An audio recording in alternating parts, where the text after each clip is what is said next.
Beratnya jauh. Okey, ini kilang P20 Boyajan sendiri yang Boyajan dah tutup. Baru tutup, Boyajan tak suka. Memang tak best, Boyajan tak minat. Kualiti dia tak minat, walaupun kilang Boyajan sendiri.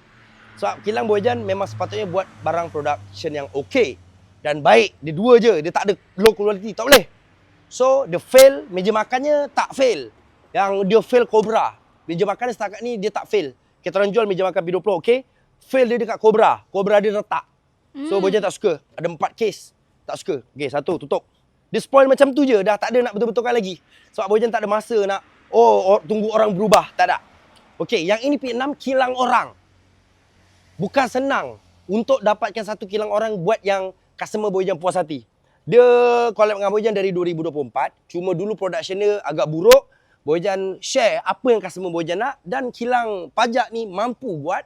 Dan sampai sekarang dia pegang title kedua terlaju jualan P6.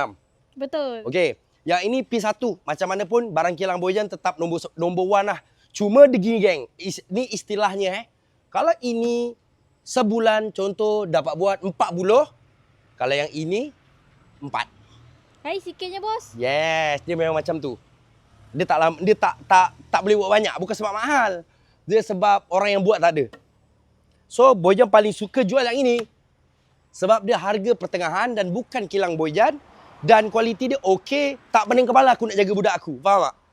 Dia sebenarnya kalau niaga untung best ni, ambil kilang orang, lepas tu tak payah ada budak sendiri kat sana. Sebab ramai orang fikir, ada gudang sini lagi untung. Tak, jawapan dia. Boyajan buat kilang sendiri sebab quality control. Tu je. Bukan sebab lain. Sebab kalau kilang orang, kita boleh as customer. Kita request dia as customer. Kalau kilang kita, budak-budak kita. Kalau diorang degil, habislah kita. 1. Nombor 2, macam mana cakap lepas tu kalau contoh, dia buat barang tak cantik. Lepas tu orderan pun jadi tak banyak. Tapi gaji kita kena tanggung. Faham tak? Faham. Sebab tu tak best untuk ada kilang sendiri. So, makan tahun geng, Boyajan untuk ada kilang sendiri yang okey. Dan yang ni setakat ni, dulu ada P5, betul? Yang ini P6 yang paling laju. Dekat sini, korang kalau tengok yang belah bawah dia pun, beza. Uratnya, jati yang dipakai. Kalau urat ni, menunjukkan jati yang dipakai. Okey? Nampak serupa, finishing dia lain. Ni, dah. Silau. So, paling ketara, jom tengok dari belakang lagi lah. Jom, nampakkan tiga-tiga. Paling ketara jangan tengok color. Kalau orang dulu pernah bagi tahu jati yang baik ni gelap, betul? Betul. Sekarang susah geng nak relevan benda tu. Sebab korang tengok, ini color yang paling gelap.